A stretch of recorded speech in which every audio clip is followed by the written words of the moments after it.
अगर आप भी ऑनलाइन गेमिंग और सट्टेबाजी करते हैं तो सावधान हो जाएं, क्योंकि ये खबर सिर्फ आपके लिए है। केंद्र और राज्य सरकारों में अनबन तो आपने सुनी ही होगी, और अगर आप दिल्ली की बात करें तो राज्य बनाम केंद्र तो यहाँ पर ऐसे नॉर्मलाइज हो गया है जैसे कि जलेबी के साथ रबड़ी। मगर इस बार किस्सा है जुए का और तमिलनाडु सरकार बनाम केंद्र का। क्या है पूरा मसला, हम बताएंगे आपको इस एक्सप्लेनर में।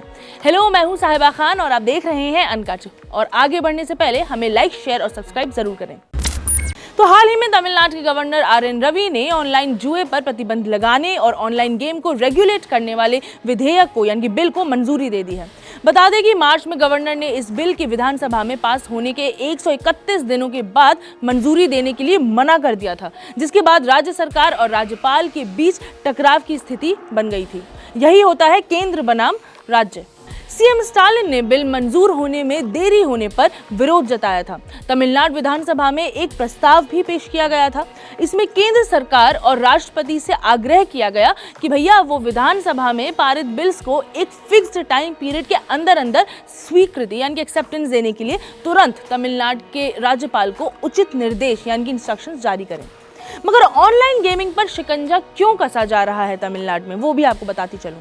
दरअसल रिपोर्ट्स के मुताबिक ऑनलाइन जुए में बड़ी रकम गंवाने और चांस बेस्ड ऑनलाइन गेम खेलने से तमिलनाडु में करीब 41 लोगों ने आत्महत्या कर ली। इन गेम्स ने अकेला तमिलनाडु की नाक में ही दम करके नहीं रखा है, बल्कि पूरा देश इन गेम्स यानी कि ऑनलाइन गेम्स और सट्टेबाजी से त्रस्त आ चुका है। तमिलनाडु का ये बिल क्या कहता है वो समझ लेते हैं। ये बिल पैसे या कोई और दांव के लिए खेले जाने वाले ऑनलाइन जुए और बाई चांस जीते जाने वाले ऑनलाइन गेम को प्रतिबंधित करता है, बैन करता है।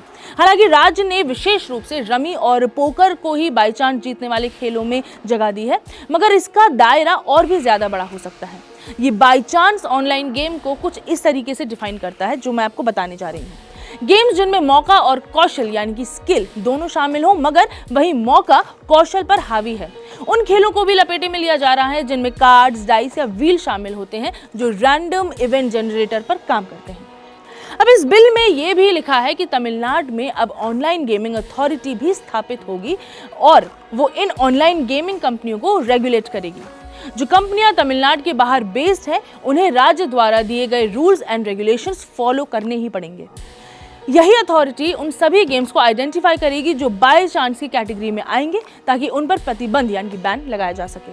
यहाँ ये बताना भी जरूरी है कि तमिलनाडु गवर्नर बिल पारित करने के लिए तब माने जब विधानसभा में उनके खिलाफ प्रस्ताव पास किया था।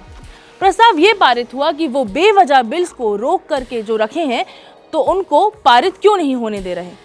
ये भी देखना होगा कि इस बिल को गवर्नर ने तब पारित किया जब केंद्र ने भी आईटी रूल्स 2021 में संशोधन मानी कि अमेंडमेंट्स नोटिफाई किए। बता दें कि फिलहाल तमिलनाडु में डीएमके की सरकार है।